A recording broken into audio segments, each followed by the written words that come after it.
Going on then with Suzuki's introduction to the Lankavatara Sutra, this next section is called the Twofold Truth. The distinction between the highest truth and conventional truth is not explicitly held in the Lanka, but allusions are occasionally made to them, and it is said that false discrimination belongs to conventionalism. Another word for conventionalism is vyavahara, or worldly experience, according to which we talk of things being born and destroyed, and also of the how, what, where, etc. of existence. This kind of knowledge does not help us to have an insight into the depths of being. When he talks about being born, it brings to mind that, it's often said that one of the key attributes of Buddhahood is the experience of being unborn. And one of the sort of highest forms of insight and practice is the patient acceptance of all things as unborn. Now that's one to reflect upon. I can't say that I have a full grasp of it, which of course there's nothing to be grasped. But anyhow, that's one perhaps that's worthy of some focus and attention. The patient acceptance of all things as unborn. Now we're going then to the next section called the three SVABHAVAS. That's SVABHAVAS. Not sure how exactly it's pronounced, but I'm saying SVABHAVAS. Another way of classifying knowledge is known as three SVABHAVAS in the Lanka. This is a generally recognized classification in all the schools of Mahayana Buddhism. SVABHAVA means self-nature or self-reality or self-substance, the existence of which in some form is popularly accepted. The first form of knowledge by which the reality of things is assumed is called parikalpita, or imagined, that is, imagination in its ordinary sense. This is an illusion, for things are imagined to exist really, where in fact there are none. And of course the Lanka goes over this point over and over and over, that all things that we imagine to be there are like a mirage. Well, look at the next sentence. It is like seeing a mirage, which vanishes as one approaches. Imagined objects have, therefore, no objective reality. The second form of knowledge by which we examine existence is paratantra, or depending upon another. This is a kind of scientific knowledge based on analysis. Buddhists make use of this knowledge to disprove the substantiality of individual objects. According to them, there is nothing self-existing in the world. Everything is depending for its existence on something else. Things are universally mutually conditioned, endlessly related to one another. And again, I think that they're talking about nothing self-existing in the sense of totally independent of this complex web of cause and effect. Dissect an object considered final, and it dissolves itself into airy nothingness.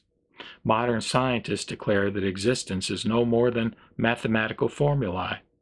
The Mahayanists would say that there is no svabhava in anything appealing as such to the Vijnanas when it is examined from the Paratantra point of view. And of course, at the time Suzuki wrote this, which was what, 1929, 30, 31, he didn't know anything about quantum mechanics, but now we know a whole lot more about the fact that, even the atom is not the ultimate building block, so to speak. The physicists can't really find an ultimate object, discrete entity that does represent a building block. The imagined view, or parikalpita, of reality does not give us a true knowledge of it, and the relativity view, paratantra, reduces it to nothingness. If so, where does our boat of enlightenment get anchored?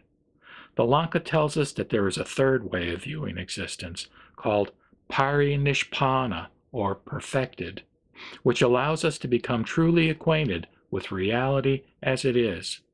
It is this perfected knowledge whereby we are enabled to see really into the nature of existence, to perceive rightly what is meant by svabhava, and to declare that there is no svabhava as it is imagined by the ignorant, and that all is empty, or sunya.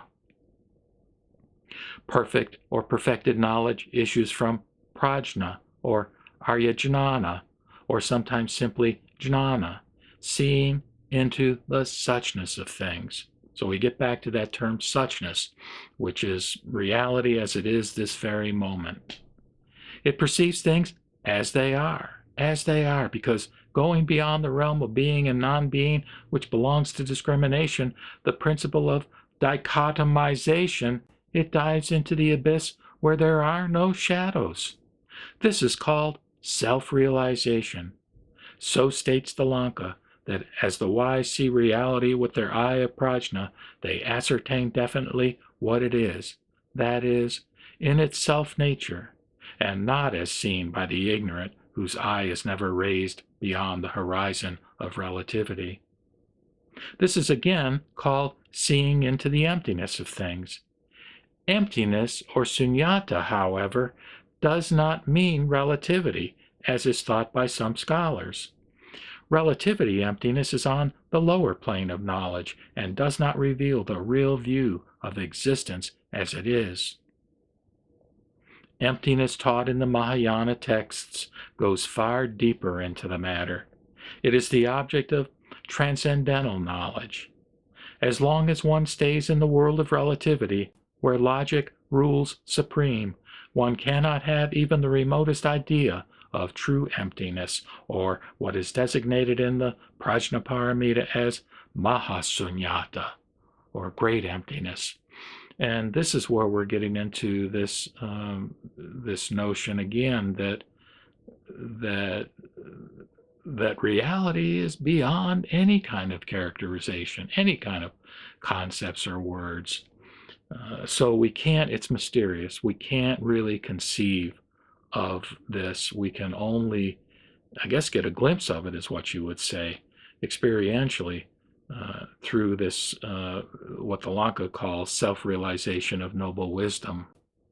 The Lanka has also, like the Prajnaparamita Sutras, the Lanka has also this kind of sunyata mentioned as one of the 7 emptinesses. Relativity emptiness, so-called, corresponds to the first of the 7 emptinesses, while the Mahayana sunyata is Paramatha Arya Jnana Mahasunyata, that is, the great void of noble wisdom, which is the highest reality.